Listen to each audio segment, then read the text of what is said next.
ពេលខ្លះដែលអារម្មណ៍ខ្វះខាតវាមកដល់លុយមិនទាន់អស់ពីកង់ទេតែភ័យខ្លាចចំណាយមកទៀតអត់មានលុយចំណាយពេលហ្នឹងឯងគឺជាពេលដែលរលុយតានតឹងបំផុត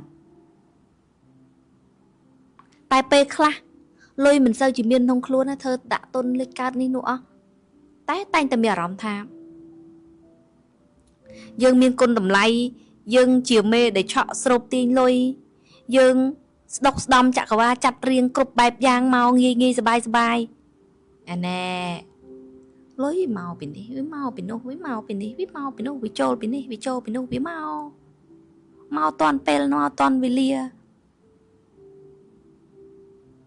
ធូរស្រាលលុយជុំដឹងខ្លួនធូរស្រាលងាយសบายជីវិតឡាមានពិតមែន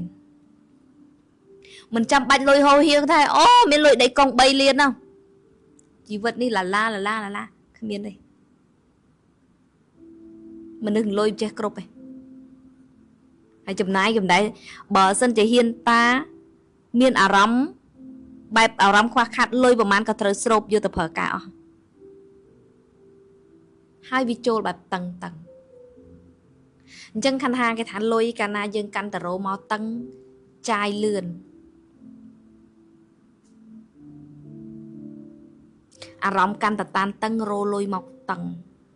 តែពេលចាយលឿនខ្លាំងដូចផ្ទះដូចខ្ញុំនិយាយអញ្ចឹងពេលខ្លះលុយសឹងតែមិនបានអូសកាត់ដៃតន់តអស់លិចគេបញ្ញាប់ទៅអស់មកពួកយើងគេហៅថាយើងក្តៅគេនៅអត់បានយើងអត់មានជាកន្លែងត្រជាក់បងប្អូនដែលឮថាទឹកត្រជាក់ត្រីគុំចិត្តត្រជាក់លុយគុំដូចគ្នា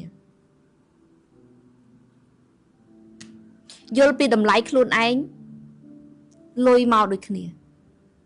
កុំតម្លាក់ខ្លួនឯងខ្ញុំតែងតែនិយាយថាធ្វើខ្លួនឲ្យស្មើលុយឬលើលុយបើអ្នកឯងនៅបាតនេះលុយនៅនេះអូហូគេខ្មើតណាគេខ្មើតណាគេមកទេចិត្តអ្នកឯងមិនត្រជាក់រឿងលុយមួយនេះអត់បានទេតែហ៊ានក្តៅខ្ចាត់ខ្ចាយរត់សាហាវជាងឧបមាយើងដែរឮថាបុគ្គលិកថាបើសិនជាម្ចាស់ក្រុមហ៊ុនឬតកែត្រជាក់ទឹកត្រជាក់ត្រីគុំលុយនេះគុំសាហាវជាងតកែទៀតបើចិត្តយើងត្រជាក់រឿងលុយអានេះបញ្ជាក់តែរឿងលុយមិនត្រជាក់រឿងរោគស៊ីណា